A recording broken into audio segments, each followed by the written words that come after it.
We've been telling you about the arraignment today, and where a suspected murderer will be in court.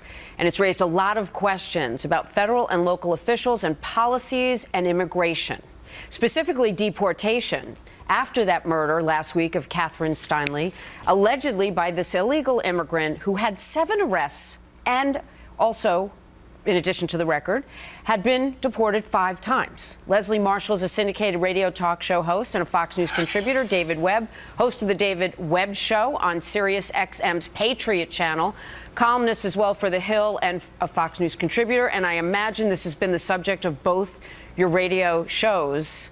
Leslie, first of all, what are you hearing? And why are we just hearing about this guy now? Why does it take a murder? I think it's a good... I don't know why it takes a murder. The laws are already there on the books, and I think the frustration really doesn't, it transcends political lines and ideology. I think, at least what I'm hearing from my listeners, whether they're Democrats or Republicans, is that they don't feel that local law enforcement and federal law enforcement work together. 1. 2, they don't think there's enough funding which can aid to the speed in which these deportations can be granted, and of course that warrants and orders need to be executed. But it was granted, Leslie. He was sent home 5 times, and he came back specifically because he knew that he was going to a sanctuary city.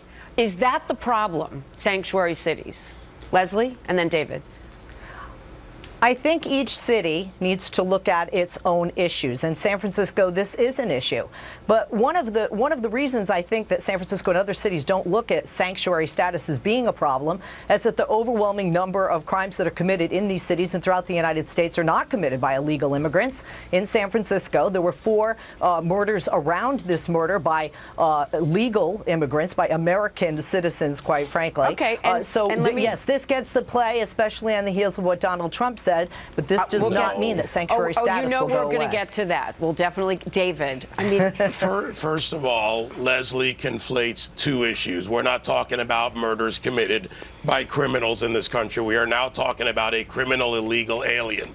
So the sanctuary cities, of which there's over 140 in the country, and some 300 cities that don't honor detainer requests, it's transmitted by electronic means. They get them. They choose by policy, these mayoral agencies, not to honor this. The initial problem is we don't have a border that is secure. So wait, let me ask you this, David, specific to the communities. They're pick and choosing who they're sending home. This guy was able to come back specifically, he says, because he knew it was a sanctuary city. What is the upside for a state to have sanctuary cities? What is the upside, David? Are these people who are adding to the tax base?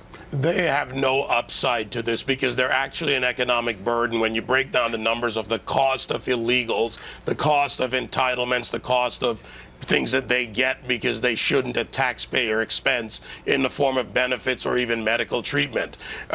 We tend to get into this debate over sanctuary cities when we need to look at the bigger picture of what we're not doing with immigration, what we have not done for some 3+ decades. The wall. Donald Trump says Mexico will build it for us, Leslie.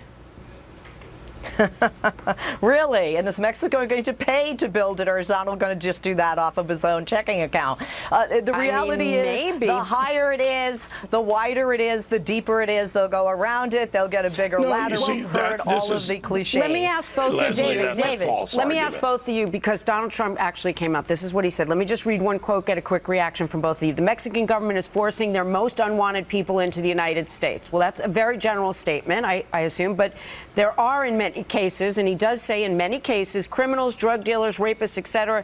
This is merely one of thousands of similar incidents throughout the United States. Does he have his facts right, David? Yes, he does. He does in this respect. The argument over people who just want to work and support their families, that actually benefits Mexico because billions of dollars a year go back to Mexico. Some estimates between 11 and 15 billion dollars go back from those that work here and send it back. Mexico can't support their population. We have basically illegal cartel-run cities like Juarez. We have a country that is broken economically and broken in many ways from a government that is crooked, that is corrupt. Okay, they send the problems here, but then we pay for the problems, and we send economic we send economic benefit back to Mexico, so it benefits them to export their illegal alien David, problem here. It may be happening. This guy may be one of those people. We will find out as they're in court. Leslie, before I go real quick, the Trump comment about Mexico coming up to the plate, any chance?